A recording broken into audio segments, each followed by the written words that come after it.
Several months ago, I had a dream. I actually had it 3 times in the same night. The main characters were Hillary Clinton and a young woman named Millie Millennial. I was the witness in the dream as well as the participant. The dream opened with Hillary. She was all by herself in the woods, and she was just standing there observing nature. I heard myself say, "What are you doing here, Hillary?" She answered, "I'm looking for the path to the presidency. Do you know where it is?" "I don't, but let's keep walking and see if we can find it." "Hey, that's me in 1969, Hillary declared.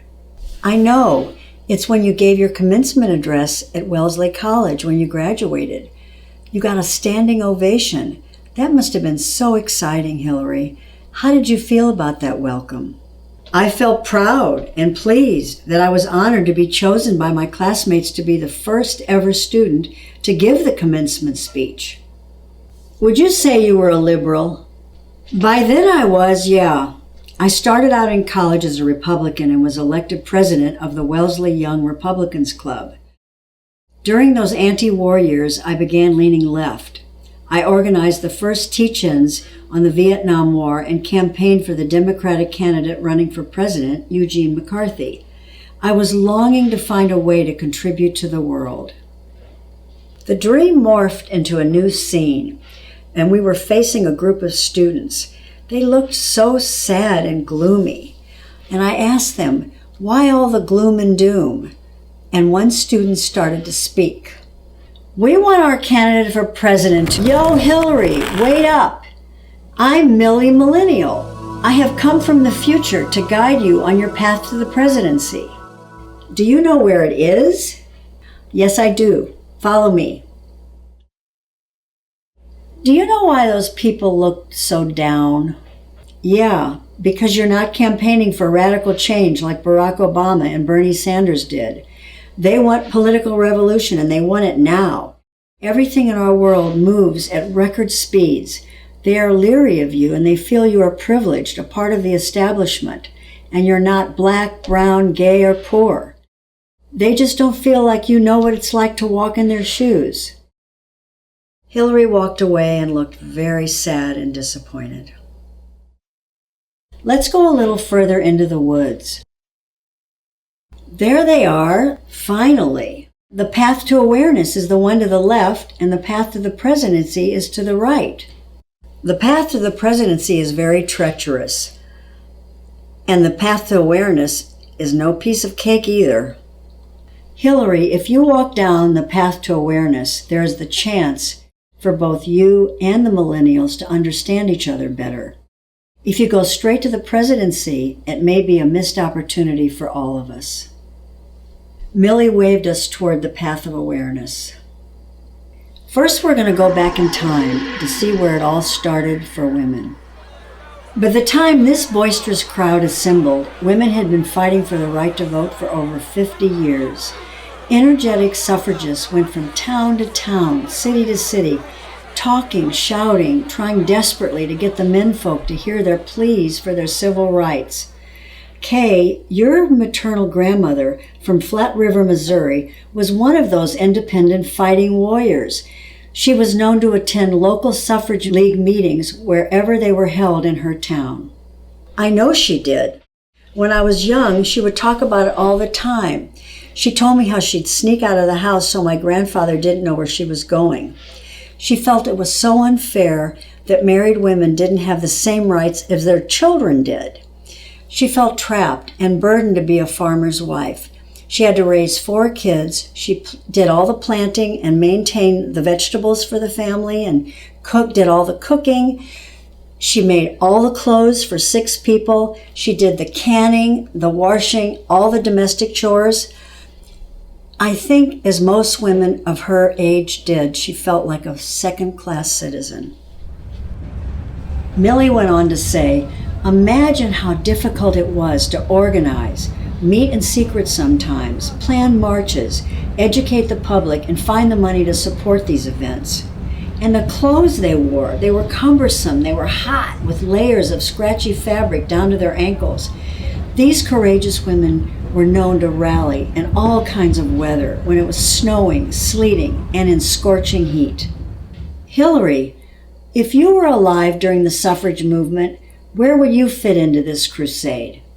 I'd be right along Susan B. Anthony, powerfully persevering until we reached our goal. I'd be planning every detail to make inroads into the hearts and minds of men, to encourage them to see how important it is for women to have the right to vote, how better our lives would work when we all do it together. What are those awful sounds? These are the sounds of women being force-fed with tubes being pushed down their throats. These crusaders have been jailed for peacefully picketing the White House.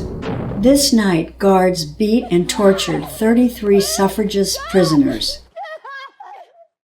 Congress approved the Women's Suffrage Amendment on June 4th, 1919.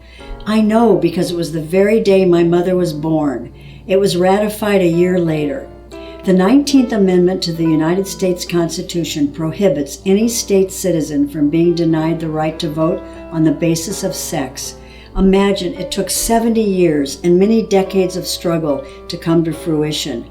About 16 years later, they honored Susan B. Anthony on a 3-cent postage stamp. Now I know why the right to vote was so cherished in my family. Each vote was like gold, to be used judiciously at every election. Gaining the right to vote was the single largest empowerment and extension of democratic rights in our nation's history. Along with the civil rights movement, the women's suffrage movement should be considered one of the 2 most important American political movements of the 20th century. Here it is, almost 100 years later, and we still have issues with equality. When surveyed, women's top priority is gender pay equity, getting equal pay for the same work as men. 59% of women are the breadwinners of their families. It just isn't balanced. I have a story of my own. Do you want to hear it? In 1966, I was really fortunate. I was hired to be the first woman in the art department at a college in Missouri. I had just graduated with my master's degree, and boy, was I thrilled. I mean, it felt like an honor to me, and so I was very proud of myself.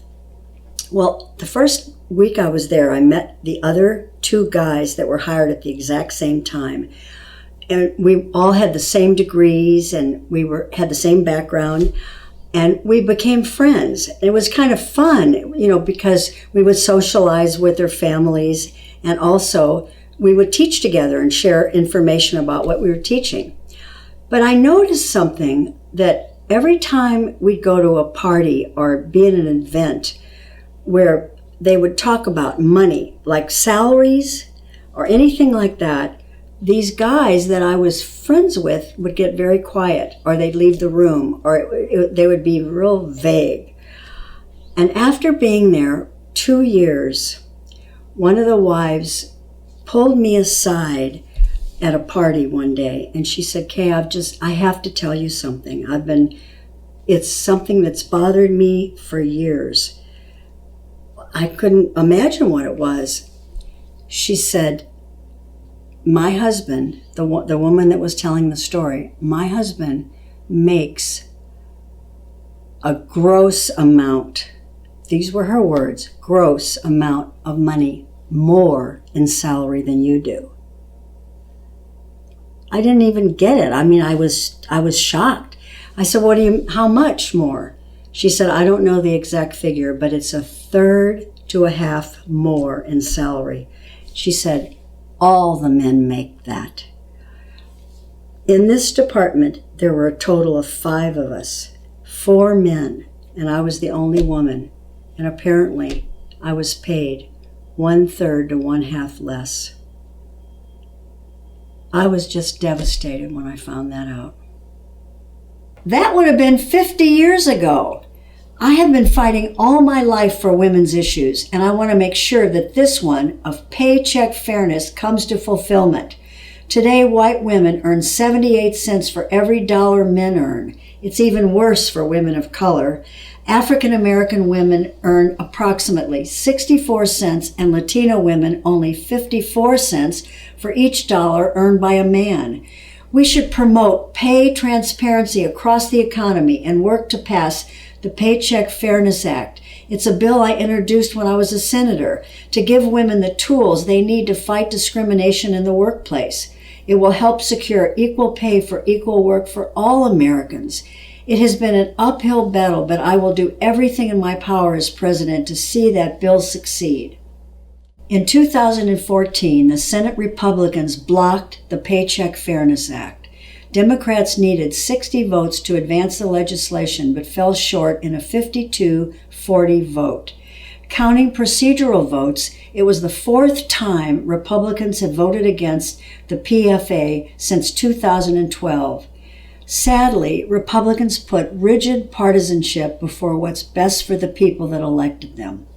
We did have great success when President Obama signed his first law in office, the Lilly Ledbetter Fair Pay Act of 2009, which amended the Civil Rights Act of 1964. This law expanded workers' rights to take pay discrimination issues to court. I was proud to be an original co-sponsor of this legislation, which will help deliver on the promise of equality and fairness in the workplace. I was deeply disappointed 36 of my colleagues voted nay and did not see fit to pass it. Yep, your colleagues that voted no were all Republican men.